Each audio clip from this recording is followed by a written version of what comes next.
Sistem reproduksi adalah sistem organ seks dalam organisme yang bekerja sama untuk tujuan reproduksi seksual. Sistem ini merupakan salah satu sistem tubuh yang penting meskipun tidak berperan dalam hemostasis dan esensial bagi kehidupan manusia. Reproduksi ini berlangsung secara seksual. Organ reproduksi yang dimiliki manusia berbeda antara pria dan wanita. Baik pria maupun wanita memiliki organ reproduksi yang terdiri dari dua bagian berdasarkan letaknya, yaitu alat kelamin bagian dalam dan alat kelamin bagian luar.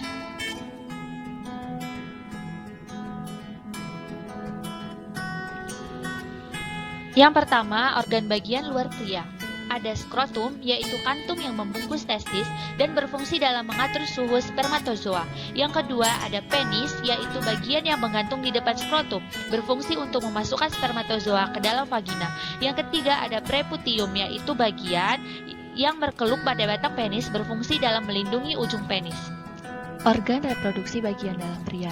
Testis, organ kelamin laki-laki yang berfungsi menghasilkan sperma dan hormon laki-laki. Jumlah testis sepasang dilindungi oleh skrotum. Di dalam testis terdapat tubulus seminiferus, yaitu saluran berkelok tempat terjadinya proses spermatogenesis.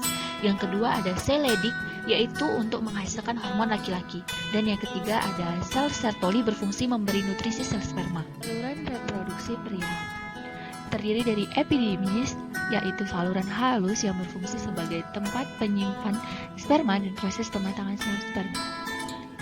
Vas deferens berfungsi dalam menyalurkan sperma dari testis ke vesikula seminalis. Ductus ejaculatorius berfungsi dalam menyalurkan sperma matang dari vesikula seminalis ke uretra. Uretra yaitu saluran sperma sekaligus saluran urin, pengeluarannya tidak bersamaan karena diatur oleh kontraksi prostat.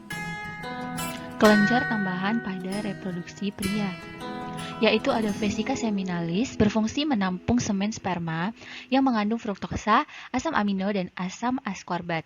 Yang kedua ada kelenjar prostat yang berfungsi menghasilkan cairan berwarna putih susu yang bersifat basah. Ini bertujuan untuk melindungi sperma dari suasana asam pada saluran reproduksi wanita. Yang ketiga ada kelenjar Golgi, berfungsi untuk menghasilkan lendir sebagai cairan pelicin dan menambah cairan pada semen. Berdasarkan letaknya, sama seperti organ reproduksi pria, organ reproduksi wanita dibagi menjadi dua, yaitu bagian luar dan dalam. Bagian luar berperan untuk senggama dan reproduksi, sedangkan bagian dalam sebagai ovulasi, pembuahan sel telur, transportasi, implantasi, dan tumbuh kembang janin. Organ terluarnya terdiri dari mons veneris, yaitu bagian yang ditumbuhi rambut kemaluan pada saat anak perempuan memasuki masa pubertas. Yang kedua ada labia mayora, letaknya di bawah mons veneris dan memanjang hingga ke perineum, area kulit antara lubang vagina dan anus. Yang ketiga ada labia minora, yaitu letaknya tersusun dari jaringan lemak dan banyak pembuluh darah. Ini merupakan bagian sensitif yang bisa menerima rangsangan seksual. Selanjutnya ada klitoris. Bagian ini sifatnya sama seperti penis, yaitu bersifat erektil sehingga sensitif terhadap rangsangan. Yang kedua ada vestibulum. Di vestibulum ini terdapat saluran kencing dan muara vagina. Dalam vestibulum ini terdapat kelenjar Bartholin yang menghasilkan cairan sehingga menjadi pelumas saat berhubungan seksual. Yang ketiga ada hymen, yaitu selaput darah. Selaput darah ini adalah selaput membran tipis yang menutupi vagina. Selaput darah memiliki lubang yang ukurannya sedikit lebih besar yang biasanya mengeluarkan darah menstruasi. Organ reproduksi bagian dalam ini tuh berukuran 7,5 x 5 cm dan disinilah kegiatan reproduksi terjadi. Bagian dalam terdiri dari vagina. Vagina berfungsi untuk jalan masuk sperma menuju rahim dan jalan keluar darah menstruasi serta jalur lahir bayi. Yang kedua ada serviks yang disebut dengan leher rahim, merupakan jalan masuk antara rahim atau uterus dan vagina. Bagian ini merupakan bagian paling rentan terhadap penyakit. Ini merupakan dinding sempit namun dapat melebar ketika proses persalinan.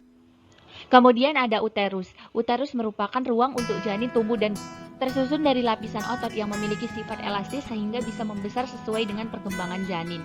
Selama proses persalinan, uterus akan mengalami kontraksi yang akan membantu janin keluar lewat jalan lahir. Kemudian ada tuba falopi. Tuba falopi ini menghubungkan ovarium dan uterus. Saluran telur yang berada di kanan dan kiri rahim ini berfungsi sebagai tempat terjadinya pembuahan dan persiapan hasil pembuahan sebelum menuju rahim. Yang terakhir ada ovarium. Sama seperti tuba falopi, indung telur juga berjumlah 2 buah dan terletak di kedua sisi rahim. Disinilah produksi sel telur atau ovum. Hormon estrogen dan progesteron terjadi. Setiap 28 hari ovarium menghasilkan sel telur secara bergantian yang menyebabkan siklus menstruasi.